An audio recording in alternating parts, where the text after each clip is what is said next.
이스라엘 백성들은 조상들이 가나안 땅으로 건너올 때에 홍해가 갈라졌다고 하는 이 기적을 의심하지 않습니다.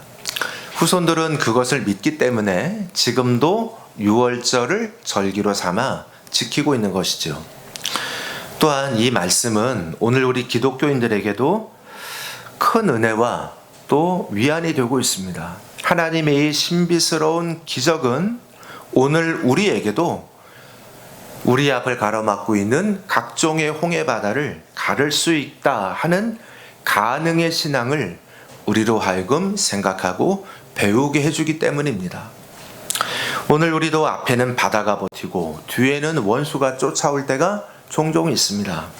오도 가도 못하는 그런 상황을 만날 때가 참 많이 있죠. 낙심하고 또 좌절하는 그런 가운데 이제 내가 앞으로 도대체 어떻게 살아야 할 것인가? 내가 어떻게 전진을 할 수는 있는가? 라는 마음의 두려움이 용서숨 칠 때도 얼마나 많은지 모릅니다. 오늘 성경은 바로 그런 사람들에게 주시는 소망의 말씀입니다. 바라는 우리 성도들이 이 말씀 속에서 저 옛날 그런 일이 있었구나가 아니라 저 옛날 이런 일이 있었던 것은 오늘 나에게 이런 일이 있을 것임을 말씀해 주시는 것이구나. 나에게 주시는 음성으로 받을 수 있기를 주님 이름으로 축복합니다. 오늘 말씀에서 이스라엘 민족의 지도자 모세가 이 이스라엘 백성들에게 무엇이라고 하고 있는지 이것을 우리가 생각한다면 이 말씀은 또한 동시에 오늘 이 성경의 말씀이 지금을 사는 우리들에게도 어떤 말씀을 주시고 있는지를 생각하게 하는 이유가 돼요. 우리 성도들에게도 이 말씀들이 여러분에게 살아있는 말씀으로 들려질 수 있기를 축복합니다. 그러면 오늘 성경에 어떤 말씀을 모세가 백성에게 하고 또 성경이 우리에게 주시고 있습니까? 첫째는 안심하라 말씀하십니다.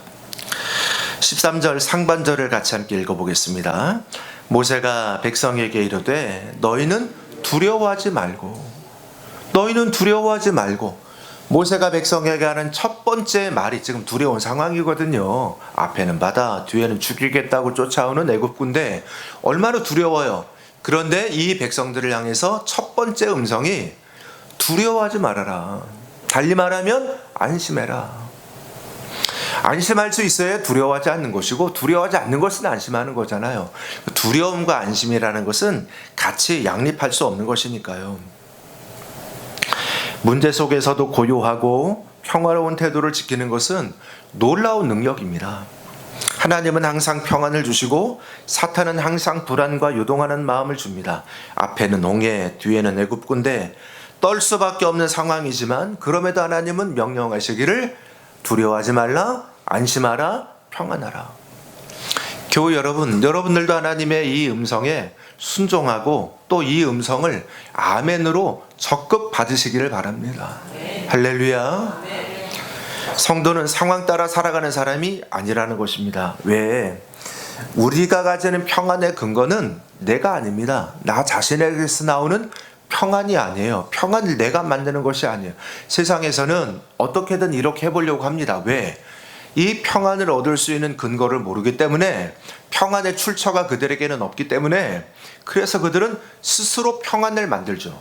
그래서 우리가 어디 오고 가다 보면 무슨 마인드 컨트롤, 셀프 컨트롤, 자기 관리, 이런 것들에 대한 내용을 워낙 많이 듣잖아요. 그래서 어떨 때 보면은 심신안정, 그래서 단학선언 이런 거 보면 온갖 종류의 뭔가 내면을 다스리고 자신의 마음을 다스리게 해줍니다라는 그런 내면에 대한 이야기부터 또 우리가 서점에 가서 찾아보는 수없이 많은 자기관리의 이야기.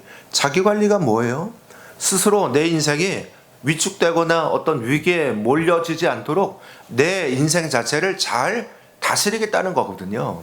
즉 다시 말하면 내 인생을 평안한 중에 계속 평안성을 유지하겠다는 것인데 그것이 마음처럼 뜻처럼 잘 되면 좋겠지만 우리가 살아보면 어디 그게 그렇게 쉽습니까? 잘 되어지지가 않죠. 진정한 평안은 내가 만드는 것이 아니라 하늘에서 내려주시는 것인 줄로 믿으시길 바랍니다. 그래서 평안을 뜻하는 구약의 샬롬, 또 신약 성경의 에이레네라고 하는 말의 뜻은 물론 평안이지만 그 평안의 궁극적인 의미는 이 평안은 내가 만드는 평안이 아니라 외부에서 하늘에서 내려오는 평안이에요. 우리 성도들에게도 하나님이 이런 평안을 내려주시기를 주님 이름으로 축원합니다.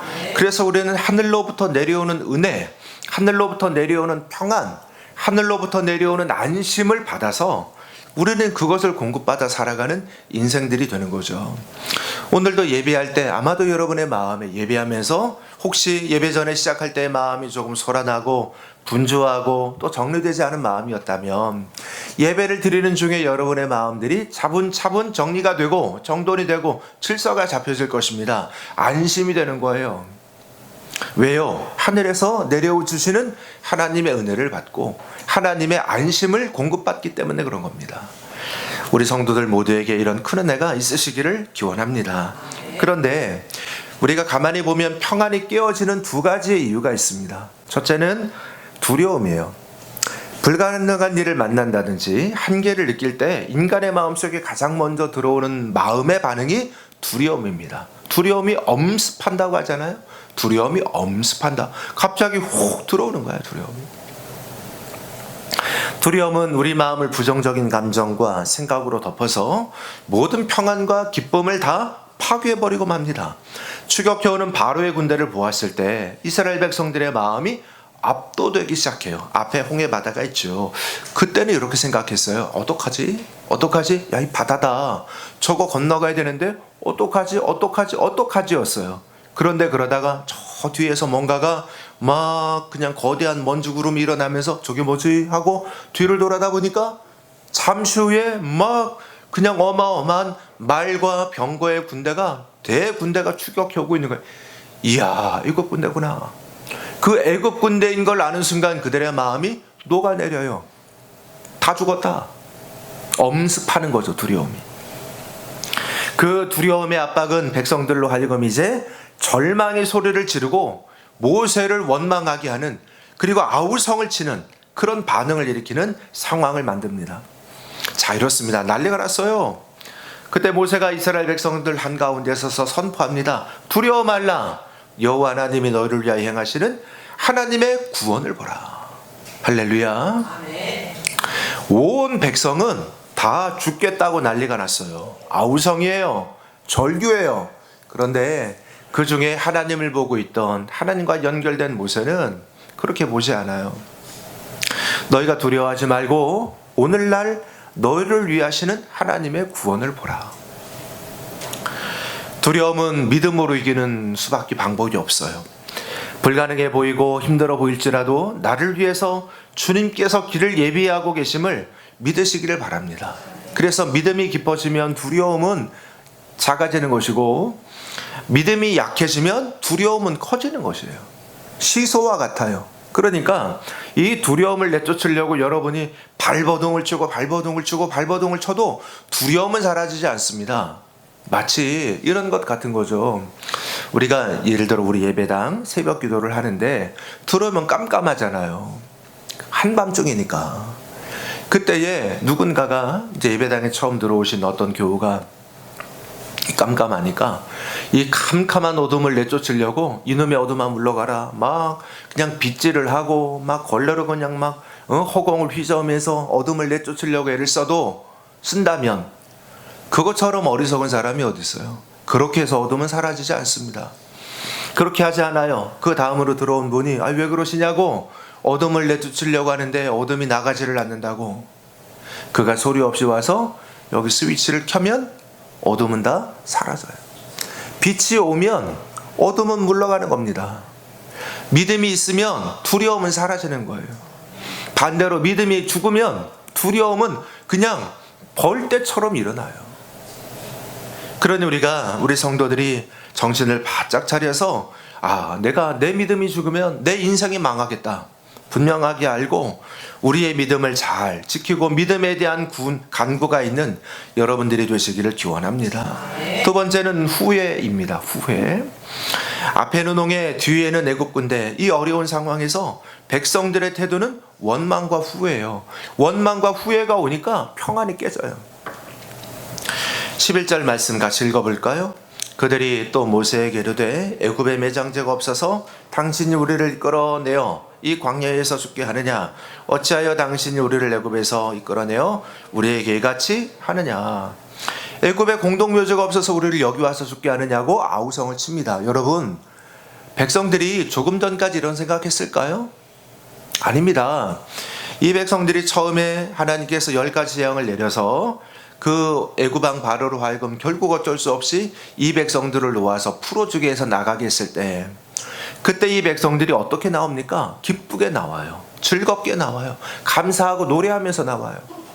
그런데 잠시 후에 홍해 만나고 뒤에 쫓는 애굽 군대를 보니까 갑자기 그들의 마음이 격동하기 시작하고 요동쳐서 조금 전에 있던 마음들 다 사라지고 이제는 엉뚱한 생각까지 하는 거예요. 엉뚱한 원망까지 하는 거예요.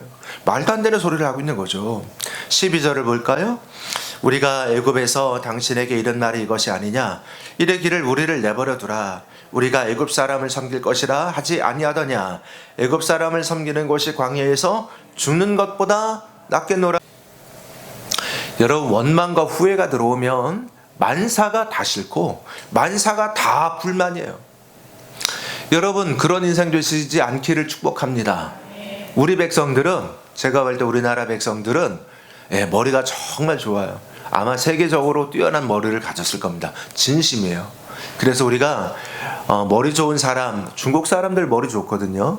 그들 머리 나쁘지 않습니다. 굉장히 똑똑한데 우리나라와 중국 사람이 1대1로 머리 쓰는 싸움을 하잖아요. 다 이깁니다. 한국 사람이 그들을 다 이겨. 그런데 이상하게 우리에게 조금 부족함이 있는데, 우리는 머리가 좋은 만큼 부정적인 생각도 커. 부정적인 어떤 이런 마음의 생각들도 그 비중이 너무나 큰 것 같아요. 그래서 뭐가 조금 안 되고 뭐가 길이 조금 막히고 뭔가 좀 여의치가 않으면, 그러면 바로 원망, 불평이 아주 그냥 폭포처럼 쏟아져 나와요. 여기 이스라엘 백성들도 그런 민족인 것 같아요. 이 사람들이 지금 우리를 가만히 애굽에 있을 때 모세한테 우리 가만히 내버려 두라고 하지 않았습니까? 왜 우리를 끌어내서 여기서 이렇게 죽게 하고 힘들게 합니까? 라고 말하는데, 정말로 그랬습니까? 하나님이 이 백성들을 왜 구원했는데요? 430년 동안 이 애굽에서 지내면서 노예 생활하고 있던 그들이 하나님 앞에 탄식하고 하나님 앞에 구원해 주시기를 요청하고 간구했습니다. 건져주시기를 구했다고요. 하나님이 그 기도에 응답해서 모세를 세우고 이들을 여기까지 끌고 나아가는 과정을 하고 있는 거예요.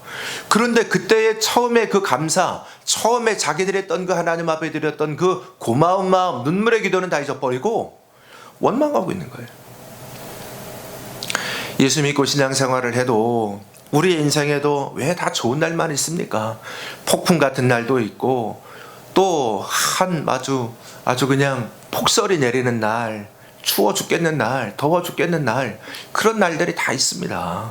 하지만 여러분, 그런 때에도 우리가 늘 첫 마음을 기억하고 내가 하나님 앞에 받았던 첫 은혜를 기억하고 감사함으로 서시는 우리 성도들 되시기를 기원합니다. 지나간 과거에 대한 미련, 후회가 있을 때 평안은 끼어집니다. 왜? 지금 여기에 있는 나는 지금 여기에 지금 있거든요. 그런데 그런 나를, 이 원망과 후회는 나를 끄집어서 저 과거로 끌고 가요.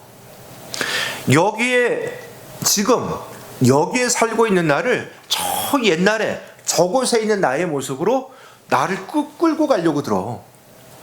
그러니까 그리 갈 수도 없고 불가능한 일이고, 설령 간다고 해도 그것이 그렇게 썩 좋은 시절도 아닙니다. 좋아 보일 뿐이지. 그러니 이런 마음, 갈 수 없는 곳으로 가자고 하고 있으니, 그러니 어떻게 좋은 마음이 나와요? 원망만 나오고 불평만 나오죠. 여러분, 여러분의 인생에 과거로 끌려가지 마시기 바랍니다. 갈 수가 없어요. 갈 수가 없어요. 좋든 싫든 우리의 인생은 현재를 살고 앞을 향해 보고 가는 인생이 돼야 되는 줄로 믿습니다. 그런 여러분 되시기를 축원합니다. 할렐루야. 한번 따라해 보세요. 지금이 감사할 때다. 다시 한번, 나의 인생에 가장 좋은 날은 아직 오지 않았다. 믿으시길 바랍니다. 여러분의 인생에 더 좋은 날이 우리 앞에 있어요. 할렐루야. 믿음대로 되는 줄로 믿습니다. 이후에가 될 때 이스라엘 백성들은 보지 못합니다.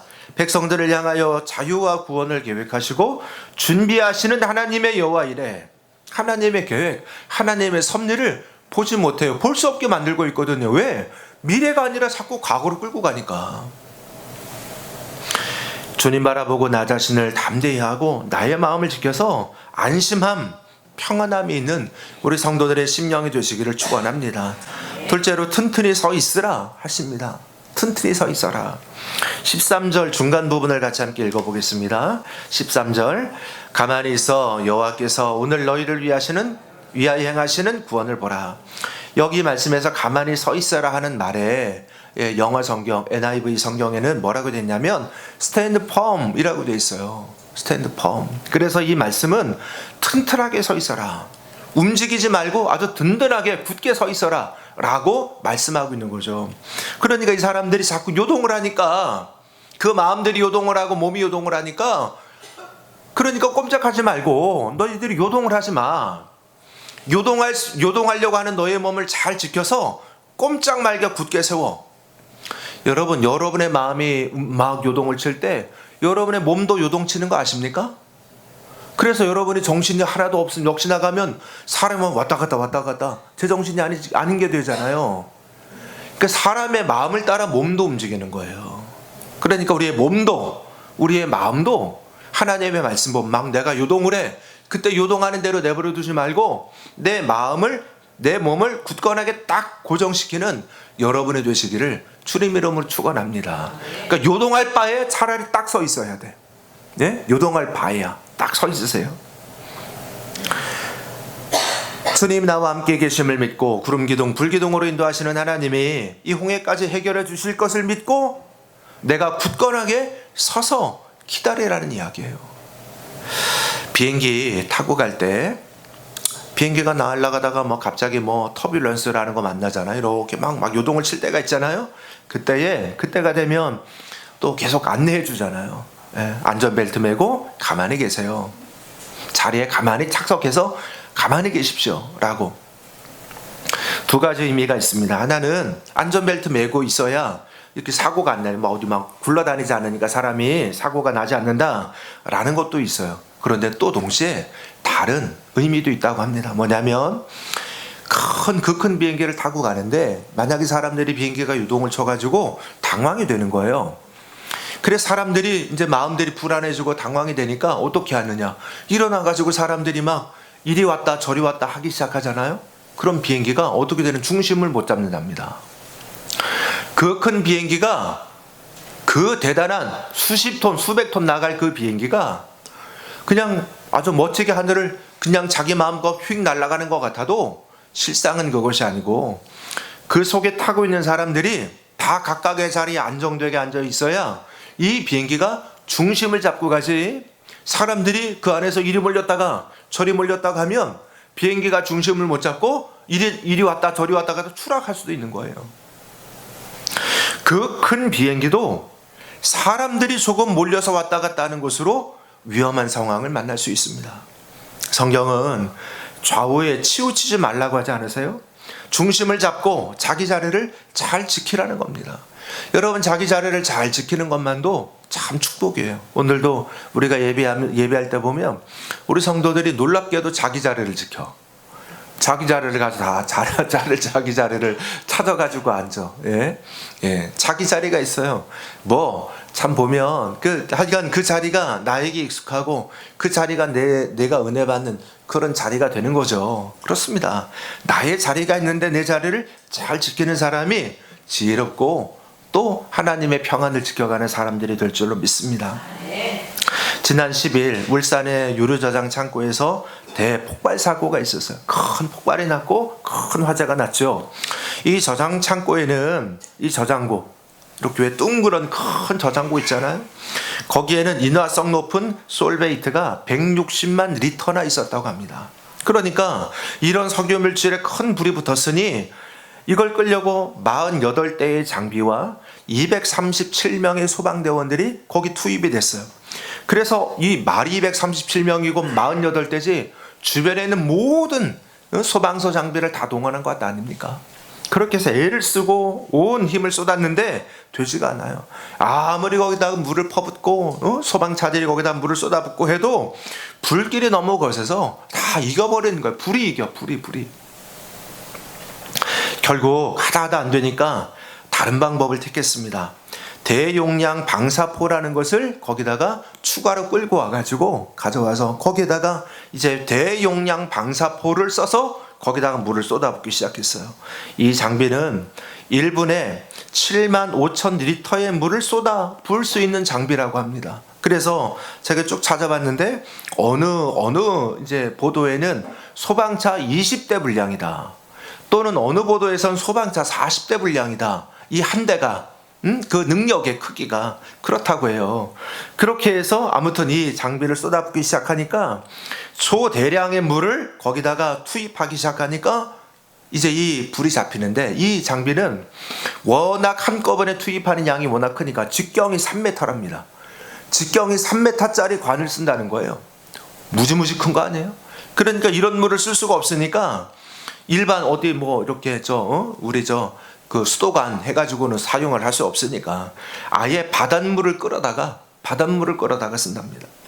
이 대용량 방사포를 투입하니까 불길이 잡히고 결국 3시간 만에 진화가 되었다 합니다.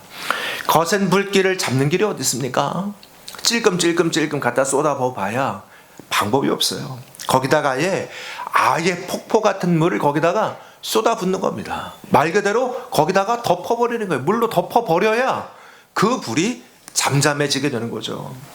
시련 중에도 불안 중에도 나의 자리를 잘 지키시기를 바랍니다. 힘들어도 나의 자리를 지키는 겁니다. 믿음의 자리를 지키고 기도의 자리를 지키고 신앙의 내 자리를 지키는 거예요.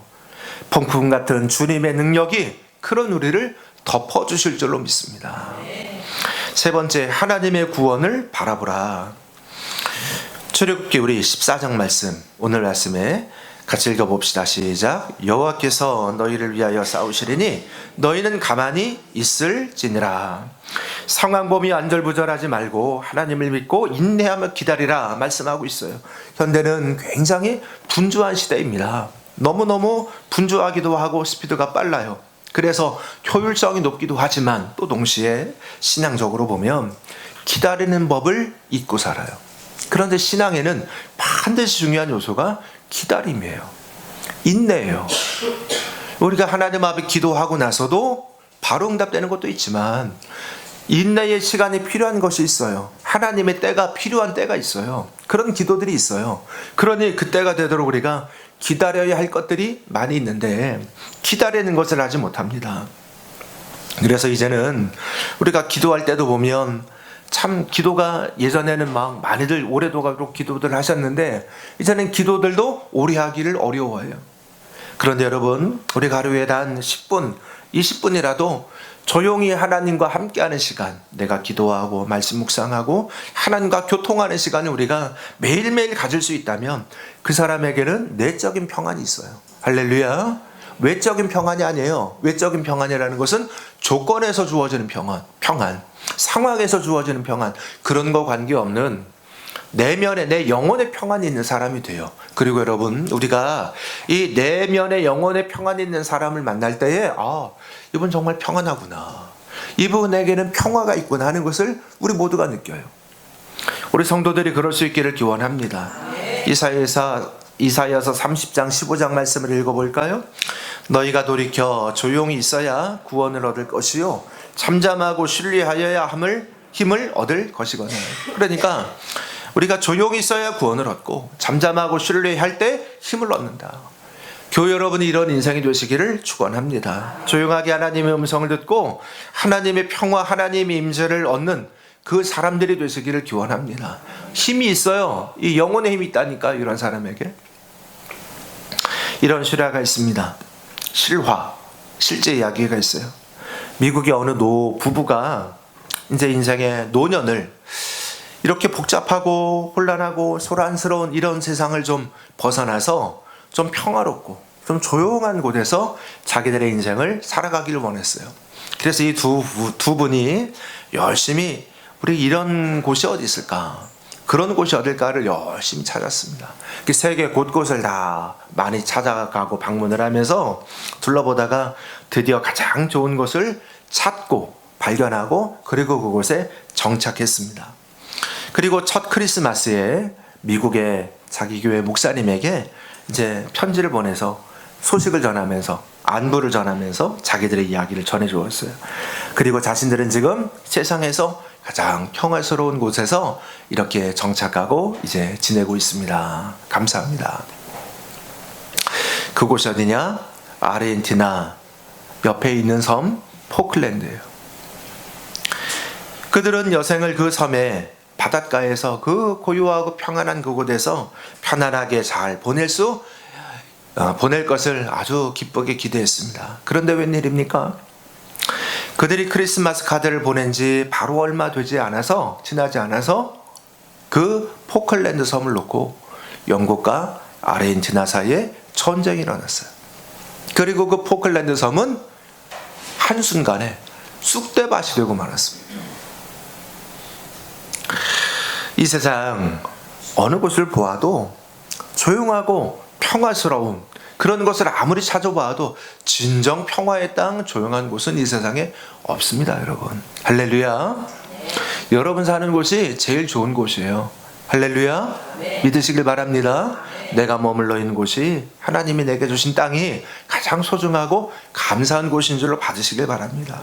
그리고 여러분 마음속에 주님께서 임재하시고 세상이 주는 평화, 그런 조건의 평화가 아닌 하나님이 하늘에서 내려주시는 평화가 여러분의 마음속에 함께하는 그런 복된 인생이 되시기를 주의 이름으로 축복합니다. 하나님이 하십니다. 여러분, 하나님이 일하십니다. 하나님이 우리를 구원하십니다. 앞을 가로막는 홍해, 뒤쫓아오는 애굽의 군대가 나를 압도할 때에, 그럴 때에 더욱 하나님은 진정한 나의 구원자가 되고 우리의 하나님이 되십니다. 내 힘으로는 아무것도 할 수 없는 그때에 아무것도 할 수 없어서, 그래서 모세는 아무것도 하지 않는 게 아니에요. 그는 묵묵하게 입을 닫고 마음을 닫고 오직 하나님 한 분을 보면서 하나님 앞에 기도해요. 하나님의 구원하심을 기대합니다. 하나님의 도와주심을 믿습니다.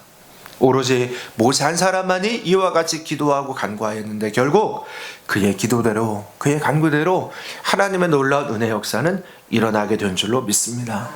모세는 하나님의 말씀에 순종해서 들고 있던 자기 지팡이를 내리쳐서 홍해 바다를 쳤고, 그랬더니 동풍이 불기 시작하더니 밤새 다 이 동풍이 홍해 바닷물을 다 몰고 가서 그 홍해 바다가 마른 땅이 되고 길이 열려져요. 그래서 온 이스라엘 백성들이 다 그 바다를 마른 땅 밟는 것 같이 지나갔습니다. 그들이 다 백성이 지나가고 난 다음에 뒤따라오던 애굽 군대가 야, 길이 열렸다, 우리도 가자. 다 그들도 뒤따라 들어왔는데 백성들이 다 건너고 난 다음에 하나님이 다시 그물을 다 덮으셔서 뒤따라오던 모든 애굽 군대가 그 바닷속에 다 전멸시켰어요. 하나님이 칼 하나 창 하나 쓰지 않으셨지만 그 모든 문제를 다 바다를 가르는 건 건너가는 대로 해결하시고 뒤따라오던 원수들은 원수대로 다 하나님이 다 처리하셨습니다. 사랑하는 성도 여러분, 우리가 인생을 살아가면서 우리에게도 하나님의 구원하심이라는 것은 이런 모습으로 일해 주실 것을 믿으시기를 바랍니다. 우리가 아무리 어렵고 힘이 들고 고통스러운 순간에 있어도 정말 힘이 들죠. 그러나 하나님은 그런 상황에서 우리를 하나님의 방식, 하나님의 더 큰 구원으로 우리를 길을 열어주시고 인도해 주실 줄로 믿습니다. 나의 마지막이 하나님의 최선이 되는 은혜의 역사가 우리 성도들 가운데 함께 하시기를 주님의 이름으로 축원합니다.